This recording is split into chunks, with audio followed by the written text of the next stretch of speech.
지금 우리는 구약의 역사서인 열왕기하를 연속해서 설교하면서 은혜를 나누고 있습니다.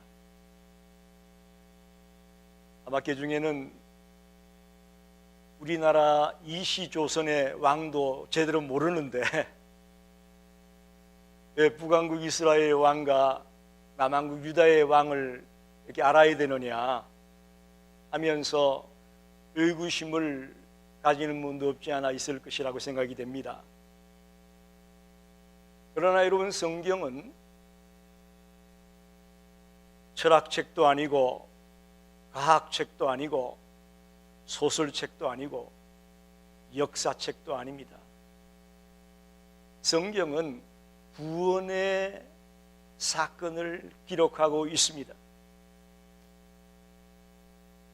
분명히 여러분이 아시고 성경을 대하셔야 됩니다. 소위 말하는 구속사적 관점에서 성경이 기록되었다라고 우리는 말합니다. 그렇지, 구속사적 관점이라는 게 뭐냐? 아무개가 검찰에 구속되었다, 그런 말 많이 듣죠.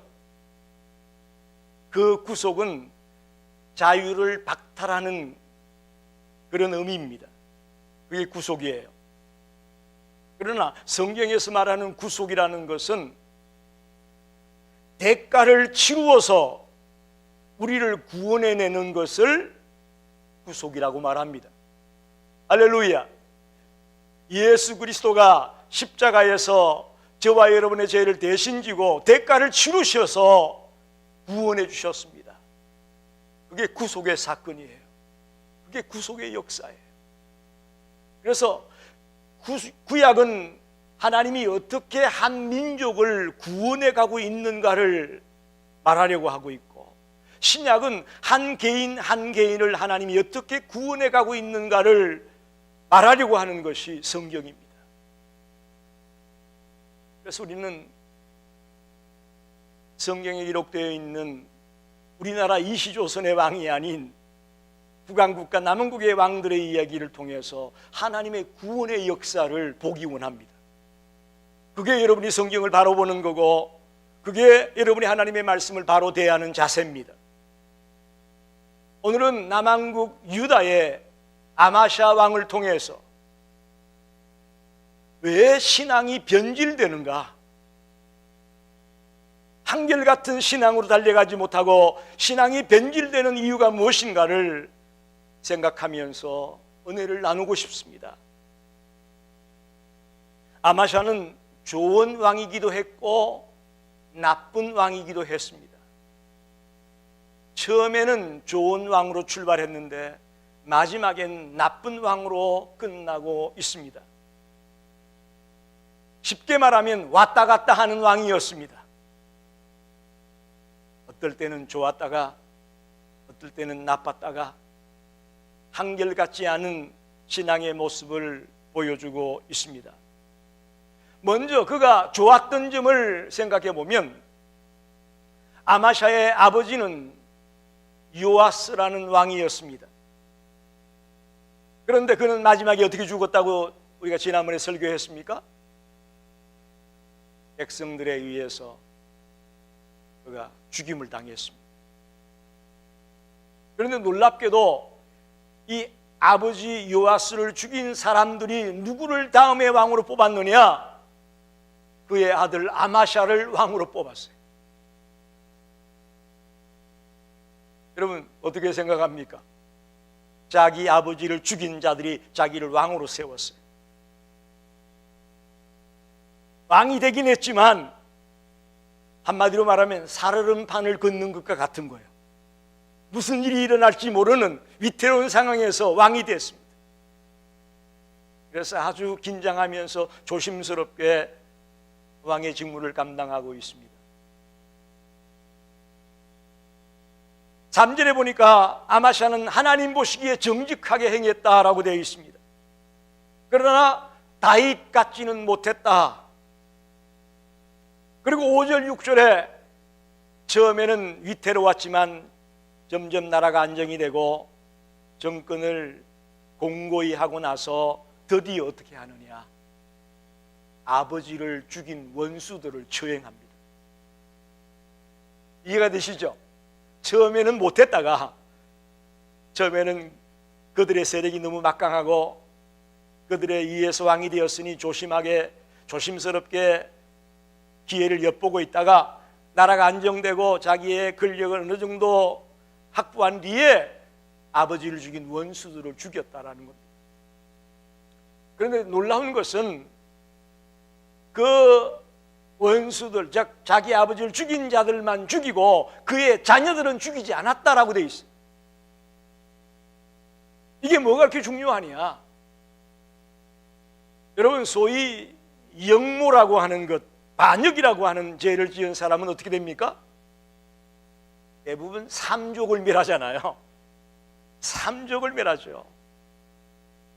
그렇게 끔찍하게 징계하는 게 대부분의 사람들인데, 아마샤는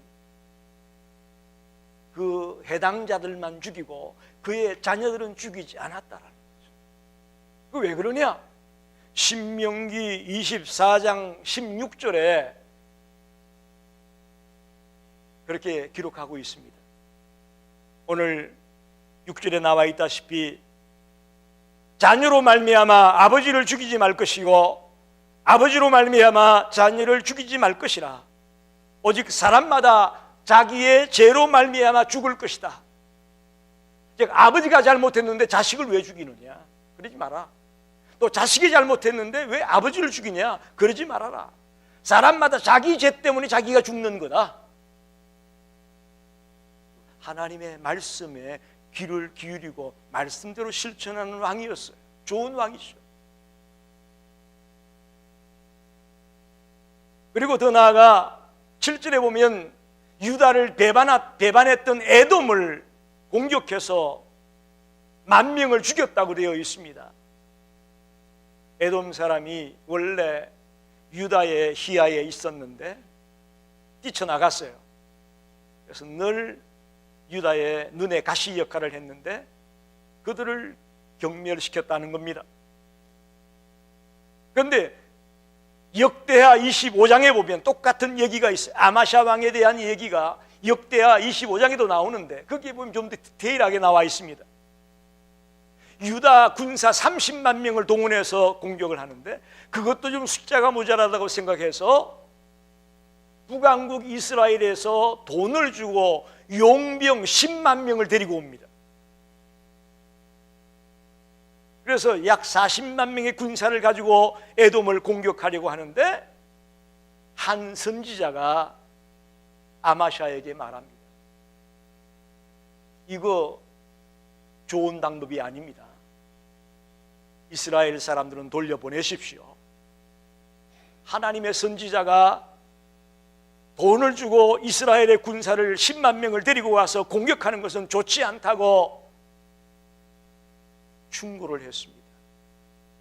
그러자 이미 100달란트라는 어마어마한 돈을 주고 그 용병들을 데리고 왔는데 선지자가 그러면 안 된다고 얘기했어요. 그러자 그 돈 100달란트를 손해보고 그 10만 명의 용병을 도로 돌려보냅니다. 즉 하나님의 선지자들의 말에 아주 귀를 기울이고 비록 자기에게 손해가 있고 아픔이 있을지라도 말씀대로 하려고 하는 그런 왕이었단 말이죠. 이게 초반부의 아마샤의 모습이 좋은 면이 많았습니다. 좋은 왕이었습니다. 하나님 앞에 정직히 행하고 믿음도 있었고 무엇보다도 하나님의 말씀을 듣고 말씀대로 살아가려고 하는 그런 왕이어서 좋은 왕이었습니다. 그런데 그의 나쁜 점을 얘기하면 에돔을 공격해서 그들을 10,000명을 죽이고 그 땅을 완전히 정복합니다. 그때부터 문제가 생겼습니다. 에돔을 정복하고 나서부터 아마샤가 교만해집니다. 놀라운 것은 역대하 25장에 보면 에돔을 공격하고 돌아오면서 그 에돔 사람이 섬기는 우상을 가지고 와서 그 우상이 자기의 신이라고 얘기합니다. 또 이해가 안 되죠? 싸우러 나갈 때는 하나님을 의지하고 나가 싸웠는데 돌아올 때는 그 에돔의 신을 가지고 와가지고 이게 자기의 신이라고 얘기하면서 그에게 경배하는 그런 일을 저질렀습니다. 정복하고 나서 갑자기 교만해지고 난폭해지고 하나님을 배반하는 그런 모습을 성경에서 볼 수가 있습니다. 그래서 급기야는 어떻게 되느냐? 이 아마샤가 에돔을 공격해서 그들을 격퇴한 뒤에 교만해져 가지고 북왕국 이스라엘에게 싸움을 겁니다. 여러분, 북왕국 이스라엘은 10지파고 남왕국 유다는 2지파예요. 땅덩어리로 보나 사람 숫자로 보나 게임이 안 됩니다. 그런데 이 아마샤가 북왕국 이스라엘에게 대면하자 싸우자는 거죠. 한판 붙어보자 그런 말이에요. 그랬다가 포로로 잡혀갑니다. 북왕국 이스라엘에게 오히려 포로로 잡혀가요. 그리고 나중에 포로에서 돌아오긴 했지만 끝내 자기 부하들에게 살해당해서 죽고 맙니다. 이게 아마샤예요. 좋았던 면도 있었는데 한순간에 나쁜 왕으로 전락되어지는 이 모습을 통해서 도대체 왜 아마샤가 이렇게 변질되었을까? 이걸 저와 여러분이 오늘 깊이 좀 생각해 보고 싶습니다. 여러분 어떻게 생각합니까? 왜 아마샤가 이렇게 된 것 같습니까? 환경 때문일까요? 그가 태어난 출신이 즉 태생이 잘못돼서 그럴까요? 어디에 원인이 있어서 이렇게 변질되고 말았을까요? 핵심을 얘기한다면 하나님 때문이라고 생각합니다. 하나님과의 관계가 어떤 상태에 있느냐에 따라서 이렇게 달라질 수 있다라는 거예요. 저와 여러분이 하나님과의 관계가 바로 정립되어 있다면 우리는 신앙적으로 굳건한 반석 위에 서 있을 수 있습니다. 그러나 우리가 하나님과의 관계가 깨어지고 무너진다면 한순간에 우리의 신앙이 무너질 수 있다는 것을 이 아마샤를 통해서 발견할 수가 있습니다. 그래서는 좀 구체적으로 왜 아마샤의 신앙이 변질되었는가를 3가지로 생각해 보고 싶습니다. 첫째는 그가 하나님 안에 있지 않았기 때문이라고 봅니다. 하나님 안에 계속해서 있어야 될 아마샤가 하나님 안에 있지 않았기 때문에 신앙이 변질되었다. 저와 여러분의 신앙은 하나님 안에 서 있어야 합니다. 즉 이 말은 우리가 하나님의 말씀의 기초 위에 우리의 신앙을 세워야 된다는 겁니다. 그래서 아마샤가 처음에는 여호와 보시기에 어떻게 했다고요? 정직하게 행했다. 이 말은 하나님의 말씀에 순종하는 그런 모습으로 달려갔다는 이야기죠. 처음에는 하나님 안에 있었다는 얘기예요. 그런데 에돔과의 전쟁에서 큰 승리를 하고 나서부터 한순간에 교만해지면서 하나님 안에 있는 것이 아니고 누구 안에 있어요? 자기 안에 있는 거예요.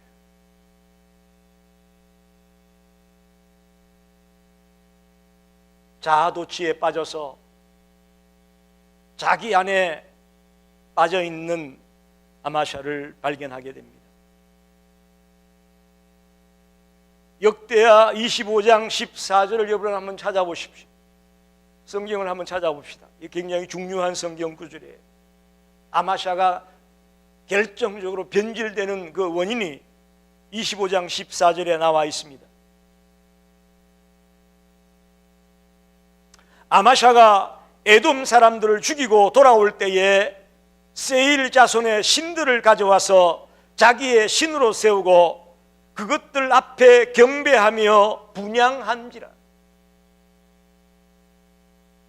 전쟁에서 이기고 돌아오면서 세일 자손의 신을 데리고 와서 그것이 자기의 신이라고 외치면서 그에게 경배했다고 되어 있습니다. 그러자 하나님이 아마샤에게 선지자 한 사람을 보냅니다. 그렇게 하면 안 됩니다. 잘못되었습니다라고 꾸짖게 되자 아마샤가 하는 말이, 우리가 너를 언제 왕의 모사로 세웠느냐? 입 닥쳐! 하나님의 선지자를 무안을 주고 꾸짖고 있습니다. 전쟁에 나갈 때는 하나님을 의지했던 그가 돌아올 때는 세일의 우상을 의지하며 돌아옵니다. 이 이야기는 그가 하나님 안에 계속해서 있지 않았다는 것을 증명합니다. 우리도 마찬가지입니다. 우리도 신앙이 한결같이 변치 않고 달려가는 신앙이면 참 좋겠는데, 가만히 보면 어떨 때는 신앙이 좋은 것처럼 보였다가 어떨 때는 또 신앙이 없는 것처럼 보이는 경우도 많이 보게 됩니다. 어디에서 그걸 알 수가 있을까요? 내가 하나님 안에 있느냐 없느냐, 내가 그리스도 안에 있느냐 없느냐, 여기에 관건이 있습니다. 우리 모든 성도들이 하나님 안에 서 있게 되기를 간절히 축원합니다. 그리스도 안에 있기를 간절히 소원합니다. 특히 바울 서신을 보게 되면 바울이 쓰는 말 중에 가장 많이 쓰는 말이 있는데, 그게 뭐냐? In Christ. 그리스도 안에, 그리스도 안에. 이 말을 가장 많이 사용하고 있는 사람이 바울입니다. 사도행전 9장에 바울이 다메섹으로 예수 믿는 자를 핍박하라고 달려가죠. 그러다가 누구를 만납니까? 다메섹 도상에서 부활하신 예수 그리스도를 만납니다. 그리고는 그가 나는 내가 핍박하는 예수라 라는 그 예수를 만나고 나서, 즉 다시 말하면 갈 때는 예수 믿는 사람을 죽이려고 파괴자의 모습으로 달려갔던 그 바울이 돌아올 때는 예수를 위해 대신 고난을 당하고 핍박을 당하고 끝내는 순교를 하는 그런 자의 모습으로 바뀌어지는 걸 보게 됩니다. 그게 결정적인 요인이 뭘까요? In Christ. 그리스도 안에 있게 되면서 바울이 이렇게 달라진 겁니다. 저와 여러분의 신앙이 변질되지 않기 위해서 하나님 안에 거하는 자가 되시고 예수 그리스도 안에서 사는 자가 되시기를 간절히 소원합니다. 두 번째는 믿음의 뿌리를 깊이 내리지 못했기 때문이라고 말할 수 있습니다. 우리가 그리스도 안에서 얼마나 깊이 믿음의 뿌리를 내리느냐 하는 문제가 참 중요합니다. 깊이 내리면 내릴수록 우리의 삶이 풍성해지고 우리의 삶이 새로워질 수 있다고 저는 믿습니다. 아마샤도 처음에는 하나님 말씀에 순종대했고 믿었어요. 근데 문제는 믿음의 깊이가 그대로 있었어요. 그대로 있었어요. 마태복음 13장에 보면 씨 뿌리는 비유가 나오죠. 그게 네 가지 밭이 나옵니다. 길가밭이 나오고 돌밭이 나오고 가시떨기 밭이 나오고 좋은 밭이 나옵니다. 거기에 스스로 예수님이 그 말씀을 풀어주기를 뭐라고 풀어주느냐? 돌밭을 이렇게 말합니다. 말씀을 듣고 즉시 기뻐하기는 했으나 그 속에 뿌리가 없어서 잠시 견디다가 말씀으로 말미암아 환난이나 박해가 일어나게 되면 곧 넘어지는 자다. 뿌리가 없으면 곧 넘어진다는 거예요. 저와 여러분의 믿음의 뿌리가 깊이 박혀 있으면 어떤 비바람이 쳐도 어떤 폭풍과 몰아쳐도 흔들리지 않습니다. 넘어지지 않습니다. 왜 넘어지느냐? 뿌리가 얕아가지고. 그 말씀대로 살아가는 게 힘들고 어려우니까, 그러다 보니까 환난이 닥치고 고난이 닥치니까 예수를 떠난다는 것이죠. 주님을 배반한다는 것이죠. 당시 이스라엘 백성들은 오늘 본문에도 나와 있지만 어디서 주로 제사를 드렸어요? 산당에서 제사를 드렸다고 되어 있습니다. 사실 성전이 지어지고 나서부터 성전에서 제사 드리고 예배 드리게 되어 있었는데 여전히 산당에서 제사 드리고 있었다. 잘못된 거죠. 그런데 그건 손을 대지 못했어요. 왜 그랬을까요? 많은 대다수의 백성들이 산당에서 제사를 드리고 있기 때문에 그거를 못하게 하면 민심이 요동하는 거예요. 민심이 요동치는 거예요. 요즘 각 나라들마다 정치하는 거 보면 민심이 얼마나 무섭습니까? 똑같은 거예요. 잘못된 줄 알면서도 민심이 요동칠까 봐 아마샤는 결단을 못 내리고 어정쩡한 행동을 취하고 있죠. 더 쉽게 말하면 오늘 우리들의 믿음이 왜 뿌리를 못 내리느냐? 이중적인 잣대가 있기 때문에 그렇습니다. 이중성이에요. 이스라엘 백성으로 말하면 하나님도 섬기고 바알도 섬기는 거예요. 하나님도 섬기고 산당에서 우상도 섬기고. 이중성이에요. 오늘 현대인들이 교회 다니면서 주님을 믿는다고 하면서도 여전히 마음 한구 속에는 세상을 좋아합니다. 세상의 여러 가지 것들을 엔조이하고 즐기고 싶어요.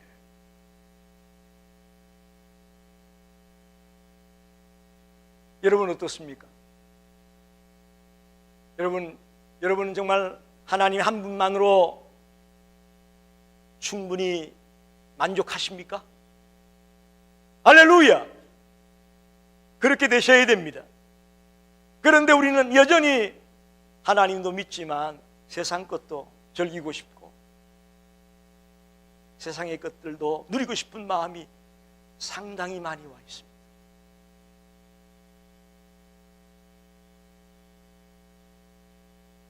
이건 다 그렇다는 얘기는 아니지만 많은 분들이 큰 교회를 좋아하죠. 대교회를 좋아합니다. 대교회 안에도 정말 신실한 믿음의 사람들이 많이 있습니다. 말씀을 잘 들으십시오.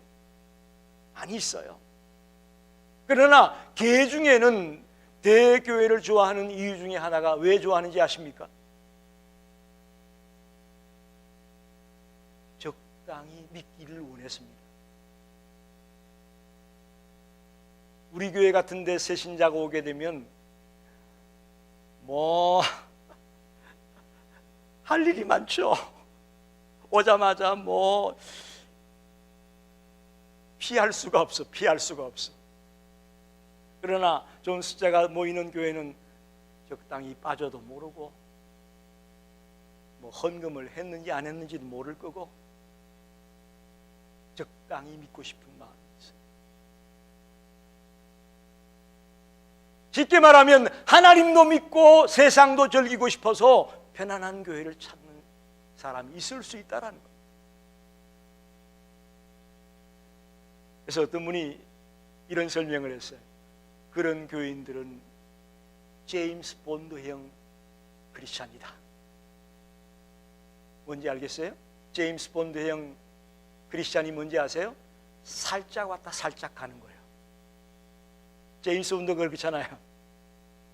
영국의 첫 번으로 아주 그냥 살짝 왔다 살짝 가는 사람이 그런 식의 크리스찬이다. 일리가 있다고 생각합니다. 저와 여러분의 신앙이 변질되는 결정적인 요인은요, 믿음의 뿌리가 없어요. 믿음의 뿌리가 없단 말입니다.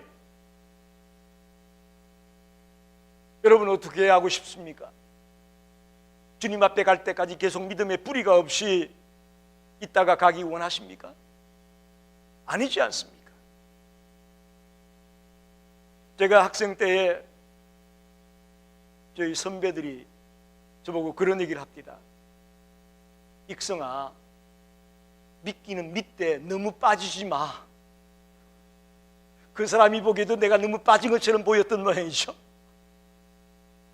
학생 때 벌써 새벽기도 다니고 뭐 철학기도 뭐 이러니까 자기들이 보기에 내가 너무 빠진 것처럼 보였던 모양이에요. 익성아, 교회 다니긴 다니는데 너무 빠지지 마라. 그게 선배들이 저한테 한 충고였어요. 여러분, 그 말에 대해서 어떻게 생각합니까? 혹시 이 자리에 앉아있는 여러분 중에도 교회 다니긴 다녀도 너무 빠지지 마라, 적당히 다녀, 이런 마인드는 없습니까? 여러분, 아닙니다. 그건 믿음의 뿌리가 없는 거예요.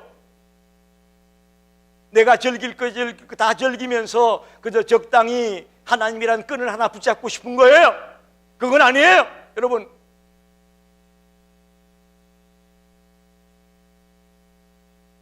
믿음의 뿌리를 깊이 내리고 요동치 않는, 흔들리지 않는 그런 모습으로 달려나가는 성도들이 다 되기를 간절히 축원합니다.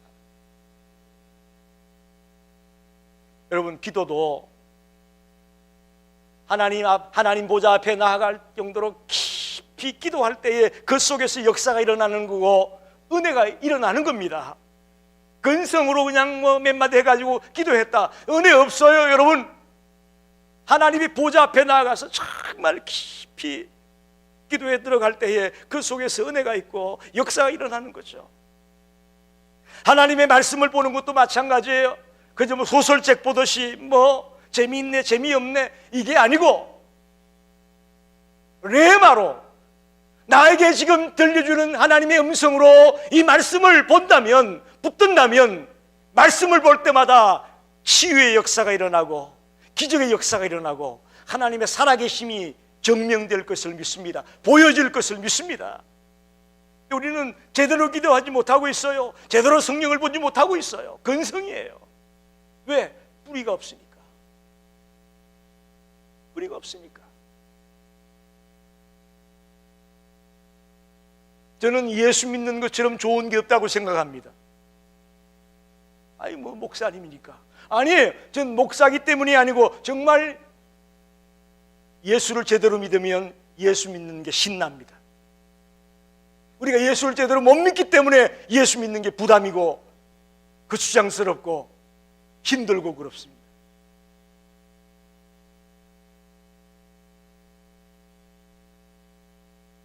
전 참 감사한 것은 우리 윤 사모님이 피아니스트 아닙니까? 오늘 2시에도 지금 연주회가 있어요. 근데 저 같으면 못 올 것 같아. 오늘 2시에 연주회를 해야 되는데 여기 지금 앉아서 예배 드릴 이 마음의 여유가 없잖아요.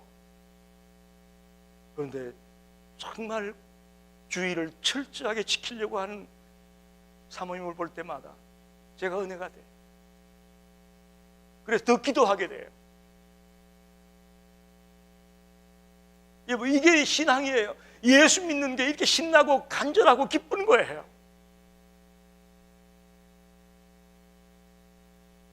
마지막으로 왜 우리의 신앙이 변질되느냐? 잘못된 열매 때문이라고 저는 생각합니다. 잘못된 열매. 여러분 보세요. 아마샤가 처음에 참 좋은 왕이었습니다. 하나님의 말씀에 순종하고 믿음으로 잘 달려갔습니다. 그런데 에돔을 정복하고 나서부터, 에돔과의 싸움에서 이기고 나서부터 어떻게 하는지 아십니까? 이 북왕국 이스라엘에게 뭐라고 얘기하죠? 우리와 대면하자. 뭐예요? 전쟁을 선포하는 거예요. 우리랑 한판 붙자. 여러분, 그가 정말 하나님의 사람이고 믿음의 사람이라면 평화를 강조하고 평화를 주장해야 될 사람이 한판 붙자고 얘기합니다. 이게 열매가, 이게 믿는 자의 열매인가요? 그러자 이 북왕국 이스라엘의 왕 요아스가 아마샤를 보고 뭐라고 얘기합니까? 레바논의 가시나무야. 다른 사람이 볼 때에 아마샤가 가시나무요. 여기서 말하는 가시나무는 아마샤를 말하고요, 백향목은 요아스를 말하는 거예요. 여러분, 믿음의 사람이라면, 신실한 하나님의 사람이라면 가시가 돼서는 안 되잖아요. 오늘 크리스찬들 가운데 가시가 많아요. 이런 사람만 저런 사람마다 찌르고 꼬집고 아프게 하고 힘들게 하는 가시나무 같은 크리스찬이 너무 많다라는 거죠. 이건 크리스찬의 열매가 아니에요. 우리의 열매를 보고 우리는 그 나무가 어떤 나무인지 사실 잘 모르죠. 저도 농촌과 도시 중간점에서 목회를 하면서 우리 교회 바로 뒤에 배나무가 있었습니다만 처음에 저는 그게 배나무인 줄 몰랐어요. 뭘 보고 알았느냐? 가을에 추수하는 거 보고 알았어요. 따는 거 보고 알았다고. 저와 여러분이 믿음이 있다 없다 열매 보고 아는 거예요. 열매 보고. 아무리 여러분이 나 믿음 좋아 믿음 좋아 왜 저도요, 여러분의 삶의 열매가 이상하면 여러분의 믿음을 점검해 봐야 돼요. 신앙이 변질되는 이유가 아름다운 열매를 맺어야 할 아마샤가 싸움을 하자고 하고 가시나무가 되어서 이 사람 저 사람을 막 찌르는 이런 모습을 볼 때 이건 아마샤의 신앙이 변질되었다는 얘기입니다. 변질되었다는 거예요.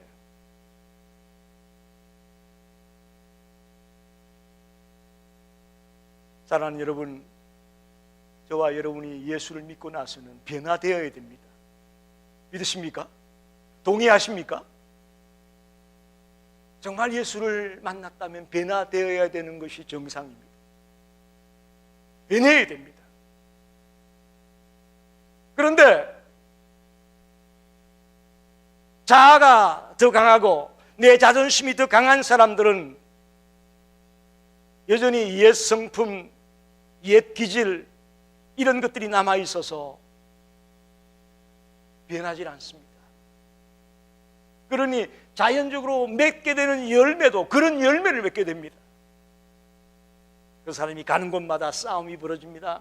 가는 데마다 이간질시키고 싸움질하게 만듭니다. 뒤에서 그냥 루머를 퍼뜨려서 그 사람 한 사람을 매장시킵니다. 이런 일들이 교회 안에서 크리스찬들 입을 통해서 벌어지고 있다는 거죠.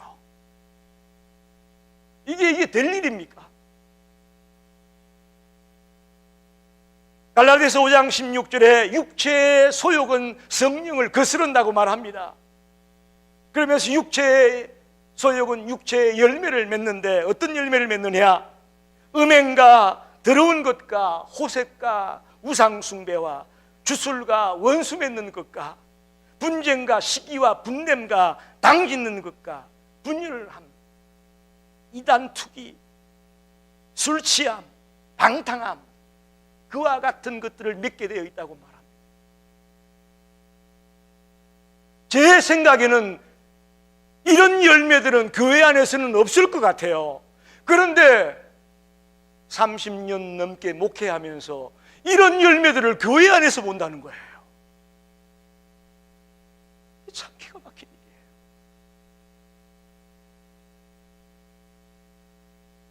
갈라디아서 5장 22절 23절에 성령의 사람은 성령의 열매를 맺는다고 말하면서 우리가 잘 아는 사랑, 희락, 화평, 자비, 양선, 충성, 온유, 절제, 오래 참음, 이 9가지의 열매가 성령의 열매라고 말합니다. 저와 여러분이 신실한 믿음의 사람이라면 이런 열매가 우리의 삶 가운데 맺어져야 됩니다. 아멘이 자신이 없죠? 안 되니까. 제가 아까 기도도 했지만 여러분, 내 스스로 이 열매 아무리 맺으려고 해도 안 맺어집니다. 누가 도와주셔야 됩니까? 성령 하나님이 나를 뒤집어 놓으면, 성령 하나님이 나를 바꾸어 놓으면 내 힘으로 도저히 맺을 수 없는 이 열매가 맺힌다는 사실입니다. 할렐루야! 할렐루야! 아멘입니다. 내 힘으로 안 돼요. 네, 안 돼요. 그러나 성령 하나님이 우리를 만져주시면, 우리를 붙들어 주시면 이게 가능해집니다. 불가능이 가능해지는 거예요. 말씀을 정리합니다. 지금 이 시대는 더욱더 신앙이 변질되기 쉬운 시대입니다. 왜 그러냐? 과학 문명이 발달해서 돈만 있으면 좋은 세상이요, 돈만 있으면 즐길 게 너무너무 많은 세상이요. 그래서 저는 더 신앙이 변질되기 쉬운 시대라고 생각합니다. 이럴 때에 어떻게 해야 우리의 신앙이 변질되지 않을까요? 하나님 안에 거하는 사람은, 하나님 안에 서 있는 사람은, 그리스도 안에 서 있는 사람은 끝까지 변질되지 않을 것을 믿습니다. 끝까지 변질되지 않습니다. 믿음의 뿌리를 깊이 내리고 있는 사람들은 허리케인 아니라 허리케인 할아버지가 몰아쳐도 흔들리지 않고 쓰러지지 않을 것을 믿습니다. 얕은 믿음의 수준에서 기뻐하지 말고 깊은 뿌리를 내린 기도의 맛을 알고, 하나님의 말씀의 맛을 알고, 봉사의 맛을 알고, 전도의 맛을 알고, 정말 맛을 알고 달려가는 그런 신앙생활을 하고 싶으면 믿음의 뿌리를 깊이 내리세요. 마지막으로, 올바른 믿음의 사람들은 좋은 열매를 맺게 되어 있습니다. 내 삶의 주변에 지금 어떤 열매가 맺어지고 있는지를 여러분이 보십시오. 그래서 나를 점검해야 됩니다. 내가 목사인데 이게 내 삶의 주변에 나타나는 열매가 이런 열매라면 지금 내가 이거 잘못 가고 있는 목사구나. 내 스스로를, 열매를 보고 아는 거죠. 우리 다 마찬가지입니다. 내 삶의 주변에 나타나는 열매를 보고 이게 내가 지금 바로 가고 있는 건지 변질되고 있는 건지를 분별해내는 자가 되시기를 바랍니다. 여러분, 시작도 중요하지만 끝은 더 중요합니다. 저와 여러분이 중간에 변질되어져 버려서 이것도 저것도 아닌 어리석은 그런 믿음의 사람이 되지 말고 한결같이 달려나가서 주님 앞에 설 수 있는 믿음의 사람이 다 되기를 간절히 축원합니다. 기도하겠습니다.